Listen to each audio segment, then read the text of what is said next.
Oh my goodness, it has been a day. Excuse me, my nose itches. It has been a day. I mean, let's face it. It's been a week, right? It's been all of these things. And this is our last week together.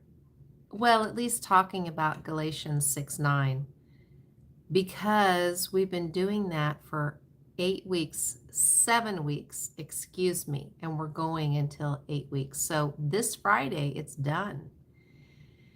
And maybe some of you at the beginning were like, how are we going to talk about one verse for 2 months? You're living it right now. We are doing this thing together. So, welcome in case you are new here and this happens to be your first time. It is by no accident, I believe. I am here. This channel is totally dedicated to facilitating healing in you. Well, and me too. I mean, I'm not above it. I'm not against it. I want to walk this earth in my time that I have fully healed and functional and well and abundantly and all of those things. And so this is what we are doing, and we're going to do that in different ways, but this was what was put on my heart for the past couple of months. Not even knowing the utter chaotic state of the world that we would find ourselves in at the end of this journey together. So I hope you're still hanging in there.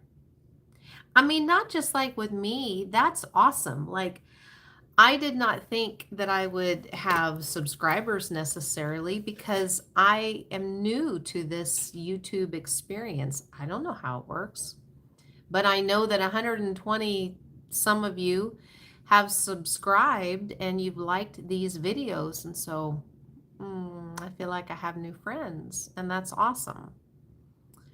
Okay, so that's all it is. That's what this channel is about. That's what these videos are about. It's about one verse. And in case you haven't been here and you haven't been able to look it up, then let me read it for you. And it simply says, do not grow weary in doing good, for at the proper time we will reap a harvest if we do not give up. So we have spent 7 weeks, except for the weekends, talking about not giving up. Hi, guys. Hello, hello. Talking about not giving up, about not growing weary.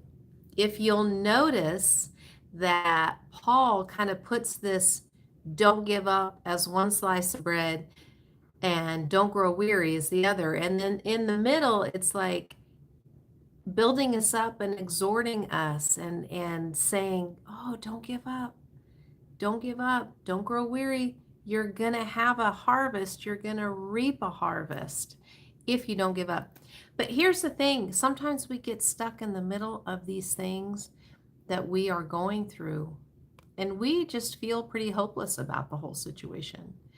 And we do sometimes get tired. And so all I'm saying, all we've been talking about for the past 7 weeks are some different ways to look at that phrase of do not grow weary, and some different things, even practically speaking, that you can do to help safeguard against growing weary.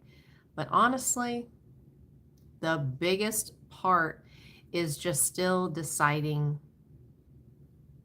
that you want to stay in the fight. One of the translations that we read said, don't allow yourself to grow weary. I thought that was so interesting. That's like, when you read that, that would suggest that we have some say in it. Now, I know sometimes we feel like obviously things are out of our control and we get steamrolled by things.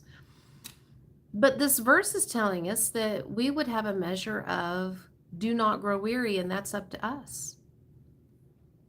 So we talked about things. Like going, praising, meditating on the things that are good. We've talked about that. And I hope that you have found that to be a help. I do that all the time. Meditate on the good. We are told to let our minds think about those things that are good. Think about those things above. Don't let them settle on the chaos and the hurt and the pain that we're seeing here on earth, right? So I just hope that this has been a very, very practical help for you guys.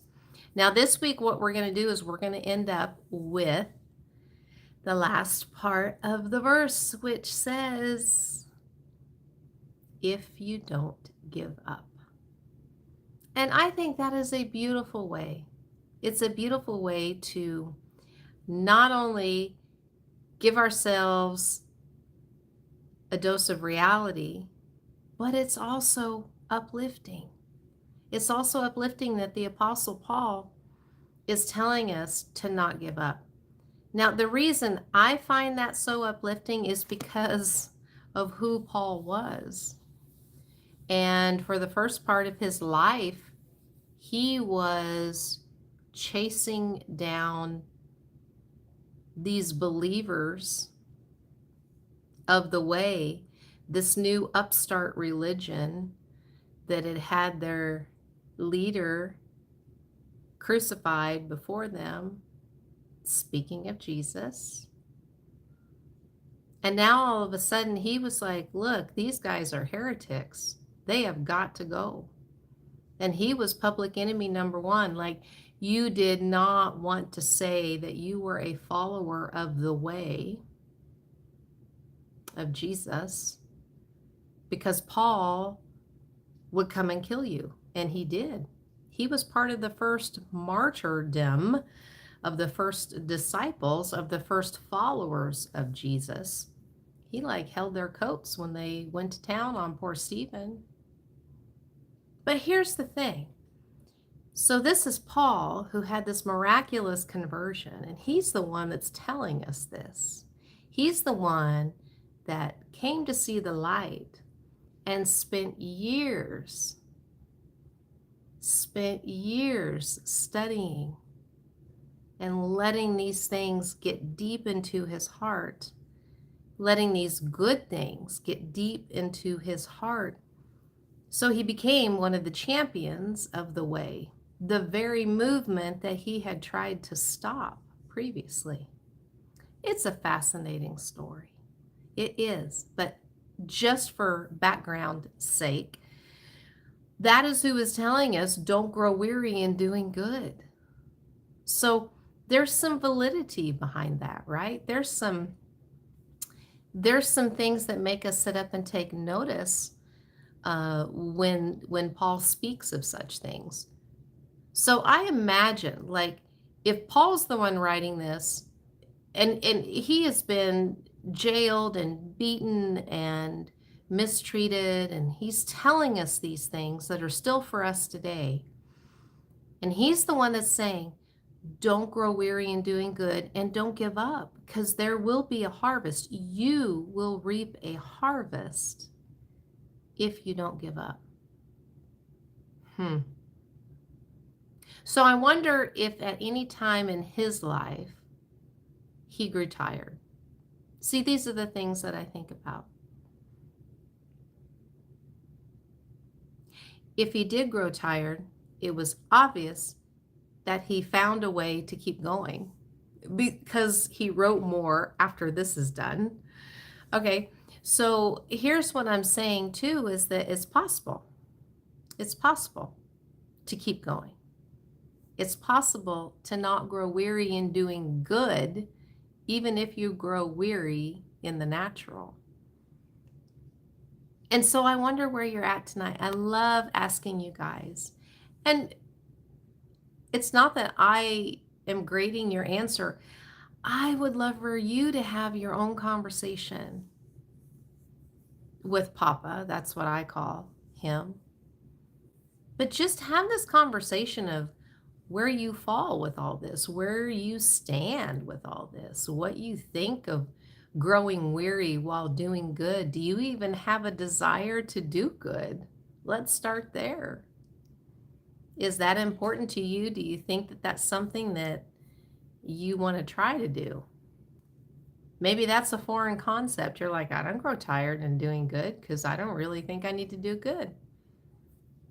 I don't know. The interesting thing about sitting on this side of the camera is I know I have my own life happenings that have shaped me and molded me and brought me to where I am.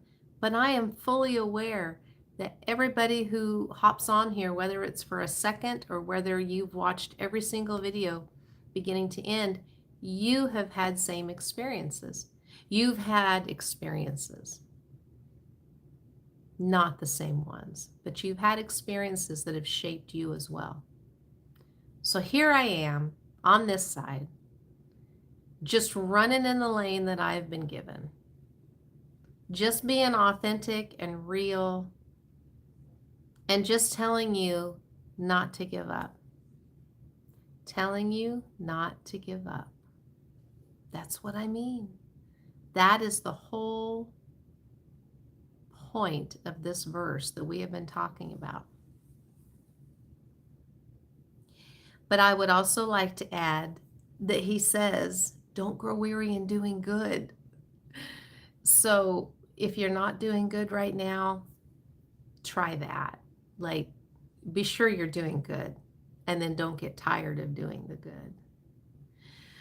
And that's what I really wanted to share with you tonight, is to just kind of transition into this last week, and we're going to be talking about if you do not give up. And we're going to be talking about not only the different ways that we sometimes give up, but then some different ways that we can combat that. And what happens when you do give up and when you mess up and when you don't think really you can come back from it. Oh, that's going to be a fun discussion. So you think about that. Is there a time that in your life that you can remember that you just gave up? Like you literally gave up? Said, nope, I'm done. This is it. How did that process look for you? How did it turn out? Do you regret that decision? I'll leave you with this, there are such things as do-overs, and the very author who wrote what we are studying is living proof of that. He was a great big do-over. He went from murderer of the way to a truth teller of the way. So, there you go.